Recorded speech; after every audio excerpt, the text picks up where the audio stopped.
Olá! A Feira do Livro de Estrela contabiliza mais de R$60 mil em vendas. Este e outros destaques você confere a partir de agora no Redação Informativo. E uma residência na rua Serafim Conta, no bairro Campestre, em Lajeado, foi furtada nesta quarta-feira. Foram levados eletrodomésticos, TV, videogame e uma mochila. Para cometer o furto, os suspeitos arrombaram a porta da frente da propriedade. E a Brigada Militar apreendeu no centro de Lajeado um jovem de 16 anos. Ele estava em posse de uma bicicleta furtada. A guarnição foi informada pela vítima, um outro menor com 14 anos, que o jovem estava na Praça do Chafariz. Ele foi abordado e levado à delegacia de pronto atendimento de Lajeado, onde a vítima reconheceu a bicicleta. O menor infrator alegou que havia comprado por R$50. Após o registro, ele foi liberado. E um jovem foi atingido com disparos de arma de fogo na noite desta quarta-feira no bairro Santo Antônio, em Lajeado. Simon Leandro Flores, de 16 anos, foi atingido com um tiro na perna na esquina da Rua República dos Palmares com a Rua Simão Bolívar. Ele foi socorrido por uma vizinha que o levou ao Hospital Bruno Born. Lá, foi medicado e liberado durante a madrugada. O jovem afirmou não saber de onde partiu o disparo. E a obra da Penitenciária Estadual de Venâncio Aires foi entregue na tarde desta quinta-feira pela empresa construtora ao governo do estado. O governador em exercício José Aquino de Camargo esteve na cidade com o secretário da Segurança Pública, Ayrton Michels, e o superintendente da SUSEP, Gelson Traisleben, para receber a obra da empresa Verde Sistemas Construtivos. A penitenciária de Venâncio Aires é composta por 4 módulos com capacidade para 529 apenados e receberá 150 agentes penitenciários para entrar em funcionamento. E permanece até esta sexta-feira no Memorial da Assembleia Legislativa a exposição que marca os 60 anos de morte de Getúlio Vargas. Veja na matéria especial de Simone Fernandes. Estes são os pais de Getúlio Vargas, Cândida Dornelles Vargas e Manuel do Nascimento Vargas. Nesta imagem, aparece o presidente como formando do curso de Direito em 1907. E nesta foto está a primeira-dama do Estado em 1929, Darcy Vargas. Na exposição sobre Getúlio, aqui no Memorial do Legislativo, o visitante pode obter informações sobre a família, a trajetória política e a morte do estadista. Este é um dos itens que mais chama a atenção do público, o caderno que Getúlio Vargas usava para estudar latim e entrar na faculdade de Direito. O que mais chamou a atenção das pessoas foi o caderno de latim, que é o caderno original do Getúlio Vargas, que faz parte do nosso acervo do memorial. Então, obviamente, todo manuscrito, né? Ele tinha uma letra muito bonita. A importância dele, inclusive pelo ineditismo, por ter pertencido a ele, seu valor histórico, é que foi justamente o caderno em que ele estudou latim para ingressar no curso de Direito. Ele foi um homem muito estudioso, ele lia muito e ele sempre quis se aprimorar mais. Então, ele estudou neste caderno de latim justamente para ingressar na faculdade. Na faculdade, o político participou da criação do jornal O Debate, do qual também foi colaborador. Esta coletânea de exemplares do jornal mostra a edição de 14 de julho, data do aniversário da Constituição de 1891, de autoria de Júlio de Castilhos. Ele foi o maior fã do Júlio de Castilhos, né, e foi um seguidor das ideias de Júlio de Castilhos. Então, enquanto estudante, ele e o grupo, o Bloco Acadêmico Castilhista, criou o jornal O Debate, em que ele era um dos diretores, Getúlio Vargas, e é um jornal raro, temos poucos exemplares ainda no Rio Grande do Sul. Este é o passe livre que Getúlio tinha como deputado federal para viajar nas linhas da Estrada de Ferro do Brasil. No painel dedicado à Marcha para a Revolução de 30, uma das fotos mostra o famoso obelisco, onde os gaúchos amarraram seus cavalos. E nesta foto aparece a massa popular que aguardou e aclamou Getúlio como chefe civil da Revolução, em 1º de novembro de 1930, no Rio de Janeiro. Este painel mostra imagens de Vargas com seus ministros, logo após a chegada ao poder. Na Justiça, Oswaldo Aranha. No recém-criado Ministério do Trabalho, Lindolfo Collor. Na agricultura, Assis Brasil. E no exterior, Afrânio de Melo Franco. A Revolução de 30, nós temos muito mais fotos, mas como eu disse, ficou restrito ao saguão, tive que diminuir o número de painéis, mas aquele painel ali que fala da Revolução de 30 é uma foto clássica em que ele está no trem, partindo para Curitiba, para iniciar, então, a Grande Revolução. Este livro reúne discursos de Getúlio Vargas sobre o trabalhismo. Este texto é uma cópia do que o líder falou aos trabalhadores em 1º de maio de 1943, no estádio do Vasco da Gama.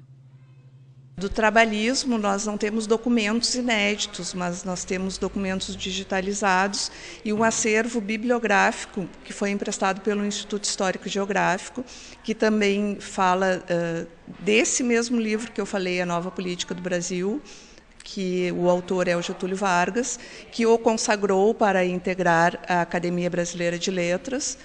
Então, nós transcrevemos o discurso trabalhista do 1º de maio, o famoso discurso do 1º de maio. Nesta área, aparecem documentos que mostram as iniciativas de Getúlio para consolidar a indústria nacional. Nós temos imagens muito importantes sobre a questão do petróleo, são jornais da época, os livros em que Getúlio escreveu A Nova Política do Brasil, que ele trata basicamente, quer dizer, substancialmente, da questão do nacionalismo. Tem uma fotografia que mostra a questão da siderurgia e o Cântico do Brasil Novo, que também era um hino feito ao Getúlio e enfatizando a questão do nacionalismo. E não poderia faltar na exposição uma réplica da famosa Carta Testamento, que o presidente escreveu antes do suicídio. No espaço dedicado ao adeus, também está um lenço no qual o texto da carta foi impresso. Sempre que se fala de Getúlio Vargas, a gente tem que mostrar o conteúdo da Carta Testamento, porque as pessoas têm muita curiosidade, principalmente os jovens, do conteúdo dessa carta. Então, nessa temática, o que a gente expôs? Uma cópia da Carta Testamento, uma foto em que, como se ele estivesse escrevendo, obviamente não é, porque não se sabe em que momento ele escreveu. Nós temos um lenço histórico também, em que a Carta Testamento foi impressa, é um lenço raro, acho que existem poucos exemplares em todo o Brasil, que foi distribuído após a morte dele, talvez 1 ano ou 2 depois da morte. A exposição mostra ainda o traslado dos restos mortais de Getúlio do cemitério municipal de São Borja para a Praça Central. A mudança foi feita em 24 de agosto de 2004, nos 50 anos de sua morte. A Univates recebe nesta sexta-feira o professor Dr. Jorge Almeida Guimarães. Ele é presidente da Coordenação de Aperfeiçoamento de Pessoal de Ensino Superior. Na parte da manhã, participa da reunião com a reitoria e visita o Laboratório de Biotecnologia da instituição e o Tecnovates. Membro titular da Academia Brasileira de Ciências, Guimarães palestra a partir das 2h30 da tarde para pesquisadores, diretores do centro, professores, doutores e bolsistas de iniciação científica da instituição. A atividade ocorre no auditório do prédio 9. E a 6ª edição da Feira do Livro de Estrela foi emblemática para o município. Com cerca de 20 mil obras à disposição, palestras de autores, hora de conto e atrações que chamaram a atenção de pais, jovens e crianças, as 4 livrarias este ano comemoram os números. Os livros chamaram a atenção principalmente do público infantil e juvenil, que foi o grande consumidor do evento. E vamos aos números da feira.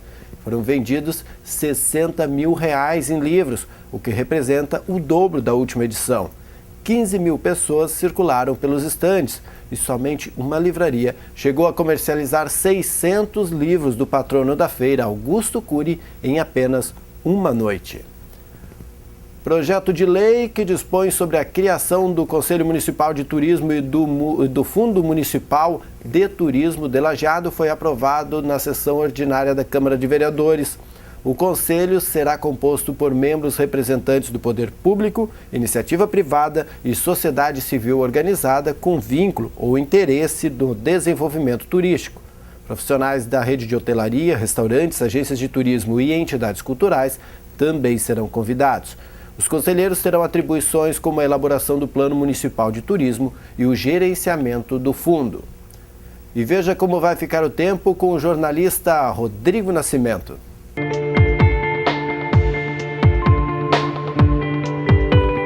Olá! Nesta sexta-feira, o sol toma conta do Vale do Taquari. O astro-rei reina absoluto com pouquíssimas nuvens na região e a temperatura deve ficar mais amena. Isso porque a gente está sentindo aquele ventinho gostoso de primavera que vai acompanhar todo dia na região.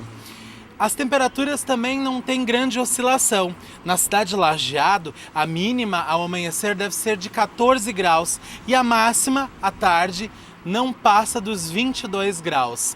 Em Encantado, a mínima prevista é de 13 graus e a máxima é igual a Lajeado, 22 graus. É que lá vai ter um pouquinho mais de vento, por isso o amanhecer vai ser um pouco mais frio. Já em Canudos do Vale é um pouco mais frio. Os termômetros começam marcando 10 graus no início do dia e a temperatura chega no máximo aos 20. Isso tem uma explicação. Lá em Canudos do Vale vai ter mais vento e aí a temperatura fica um pouco mais baixa. Por hoje é só, a gente volta na sexta-feira aqui no Redação Informativo com o Boletim do Tempo.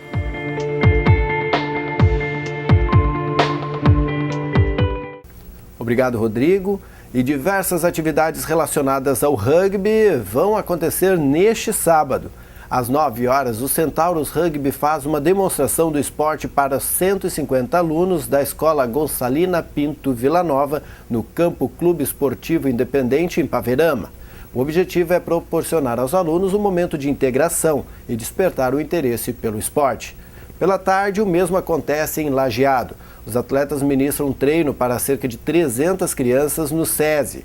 As seleções gaúchas também jogam neste fim de semana e 5 atletas do Centauros Rugby de Estrela viajam para São Paulo e Rio de Janeiro. Mais esporte você acompanha daqui a pouco no Papo de Boleiro. Estão abertas as inscrições para os interessados em participar do curso de artesanato Bonecos de Pano a realizar-se de 13 a 16 de outubro em Arroio do Meio. As inscrições podem ser feitas na Casa do Museu, Rua Visconde do Rio Branco, 604, onde também será disponibilizada a lista de material necessária. O curso gratuito será ministrado pela instrutora do Serviço Nacional de Aprendizagem Rural, Alice Maria Gonçalves, somando 32 horas de aulas certificadas. As vagas são limitadas e é necessário que os inscritos tenham noções básicas de costura para participar. Mais informações pelo telefone 3716 1166. E este foi o Redação Informativa desta quinta-feira, 2 de outubro. Na sequência você acompanha o Papo de Boleiro. Nós voltamos com edição inédita nesta sexta-feira, às 6 da tarde. Acompanhe a nossa programação também no www.tvinformativo.com.br.